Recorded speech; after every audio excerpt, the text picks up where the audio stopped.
എന്നെ പോലെ ഉള്ള ചില പഴയകാല സൂര്യ ഫാൻസിന് വേണ്ട സൂര്യ എന്ന് പറഞ്ഞു കഴിഞ്ഞാൽ ഈ കറുപ്പിലോ സിംഗത്തിലോ അല്ലെങ്കിൽ വേലിലോ അല്ലെങ്കിൽ ആറൂലോ വന്ന സൂര്യയല്ല. അതായത് ഈ തമിഴ് ഡപ്പാങ്കൂത്തും മാസ് ആക്ഷൻ ഹീറോ റോൾ ചെയ്യുന്ന ഒരു സൂര്യനല്ല. വാരണായത്തിലെ ഗജനിയിലെ സൂര്യനെ കണ്ട് ഫാൻസ് ആയിട്ടുള്ള കുറച്ച് സൂര്യ ഫാൻസ് ഉണ്ട്. നമ്മൾ പഴയ കാലത്തെ ആൾക്കാരാണ്. ഒരു 2010-2015 കാലഘട്ടങ്ങൾക്ക് മുൻപ് സൂര്യ സിനിമകൾ കണ്ട് ഇഷ്ടപ്പെട്ടിരുന്ന ആൾക്കാർക്ക് എനിക്ക് പേഴ്സണലി തോന്നിയ ഒരു കാര്യം എന്ന് പറഞ്ഞു കഴിഞ്ഞാൽ ഗജനിയും വാരണായം കഴിഞ്ഞ് ഇത്രയും എനിക്ക് സാറ്റിസ്ഫാക്ഷൻ തന്നേക്കുന്ന ഒരു സൂര്യ സിനിമ എന്ന് പറഞ്ഞു കഴിഞ്ഞാൽ കഴിഞ്ഞ 10-15 കൊല്ലത്തിനുള്ളിൽ വളരെ വിരളമാണ്.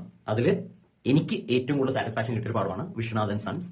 ഇതിന്റെ ഫസ്റ്റ് ഹാഫ് ആക്ച്വലി നിങ്ങൾ നോക്കുകയാണെങ്കിൽ തന്നെ നമ്മുടെ ഗജനിയിലെ സഞ്ജയ് രാമസ്വാമി എന്നുള്ള സൂര്യയുടെ ക്യാരക്ടറില്ല, അതിന്റെ ഫ്ലാഷ് ബാക്ക് സീക്വൻസിൽ സൂര്യ ഭയങ്കര കോടീശ്വരനായിട്ട് മറ്റേ എപ്പോഴും സെക്യൂരിറ്റി ഗാർഡ്സിന്റെ കൂടെ നടന്ന് ഇങ്ങനെയൊക്കെ കാണിക്കുന്ന ഒരു സൂര്യയില്ലേ പഴയ കാലത്തെ.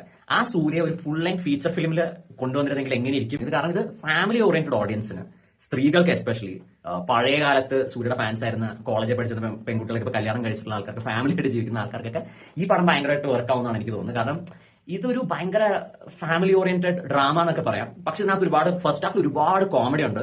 സെക്കൻഡ് ഹാഫിൽ കുറെ കൂടെ സെന്റിമെന്റ്സ് ആണ് വർക്ക്ഔട്ട് ചെയ്യാൻ ശ്രമിച്ചിരിക്കുന്നത്. സെക്കൻഡ് ഹാഫ് ഫസ്റ്റ് ഹാഫിനെ കമ്പയർ ചെയ്യുമ്പോൾ കുറച്ചും കൂടെ സ്ലോ ആണ്. പക്ഷെ first half packed and fun and romantic ആണ്.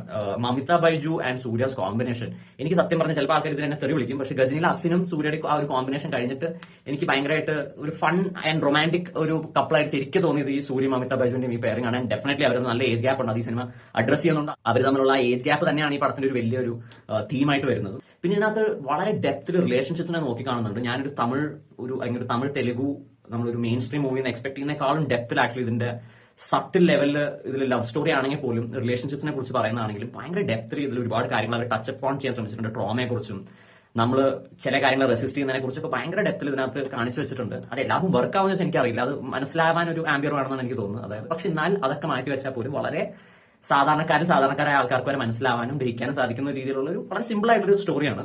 പിന്നെ ചിലപ്പോൾ എന്റെ മാത്രം അഭിപ്രായമായിരിക്കാം, തമിഴ് പൊതുവെ നായകനെ ഭയങ്കര കാശുകാരനായിട്ട് കാണിക്കുന്നത് അത്ര എനിക്ക് തോന്നുന്ന അത്ര അവർ എൻകറേജ് ചെയ്യുന്ന ഒരു സംഭവമല്ല.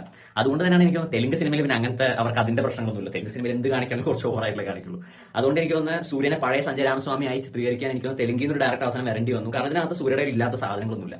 ജെറ്റ് ഫ്ലൈറ്റ് തൊട്ട് പോർഷെ, ഫെറാറി കമ്പനികൾ, പിന്നെ പുള്ളി വെറുതെ ഇരിക്കുമ്പോഴൊക്കെ പോയി കുറച്ച് സാധനങ്ങളൊക്കെ മേടിക്കും. ഒരു ഹോസ്പിറ്റലോ അല്ലെങ്കിൽ ഒരു ഹോട്ടലൊക്കെ വിളിച്ചു പർച്ചേസ് ചെയ്ത് കളയും. അതൊന്നും എനിക്ക് ലോജിക്കൽ പ്രശ്നമായിട്ട് തോന്നിയില്ല. കാരണം പുള്ളി അത്രയ്ക്ക് വലിയൊരു കോടീശ്വരനായിട്ടാണ് കാണിക്കുന്നത്. പിന്നെ അത്രയും വലിയ കോടീശ്വരന്മാരെ കണ്ടാൽ പ്രശ്നമുള്ള ആൾക്കാർ ആ ഭാഗത്തേക്ക് പോകാതിരിക്കുകയായിരിക്കും നല്ലത്. കാരണം ഇതിൽ അത്യാവശ്യം നല്ല രീതിയിൽ വെൽത്ത് ഫ്ലോണ്ട് ചെയ്തിട്ടുണ്ട്. അതൊക്കെ ഒരു പ്രശ്നമാണ്. Madman and rating for Vishwanathan sons is 7.5.